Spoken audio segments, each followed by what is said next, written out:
বাংলার ইতিহাসে প্রথম স্বাধীন রাজা হিসেবে যিনি পরিচিত তিনি হলেন শশাঙ্ক। তিনি আনুমানিক 600 খ্রিস্টাব্দ থেকে 638 খ্রিস্টাব্দ পর্যন্ত শাসন করেছিলেন। প্রাচীন বাংলাকে তিনি রাজনৈতিকভাবে একত্রিতও করেছিলেন এবং স্বাধীন শাসন ব্যবস্থা প্রতিষ্ঠা করেছিলেন।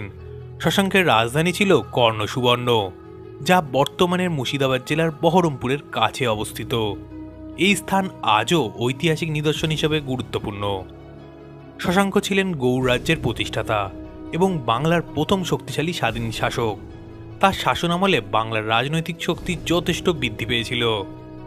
তিনি হর্ষবর্ধন ও কামরূপের ভাস্কর বর্মনের সাথে সংঘর্ষে লিপ্ত হয়েছিলেন।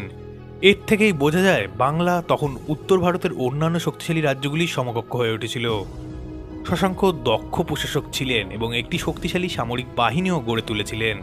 তার শাসনামলে বাংলার ভূখণ্ড সম্প্রসারিত হয়েছিল এবং রাজনৈতিকভাবে স্থিতিশীল হয়ে উঠেছিল। শশাঙ্কের শাসন বাংলাকে সমৃদ্ধি ও ঐক্যের পথে এগিয়ে নিয়ে যায়। শশাঙ্ক ছিলেন একজন হিন্দু রাজা, তাই তার হিন্দু ধর্মের প্রতি অনুরাগ ছিল।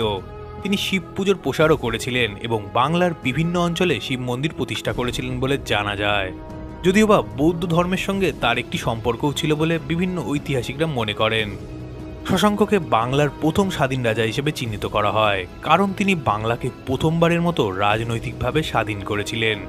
তার শাসন বাংলার ইতিহাসে এক নতুন অধ্যায়ের সূচনা করে, যা পরবর্তীকালে পাল ও সেন রাজবংশের উত্থানের ভিত্তি স্থাপন করেছিল।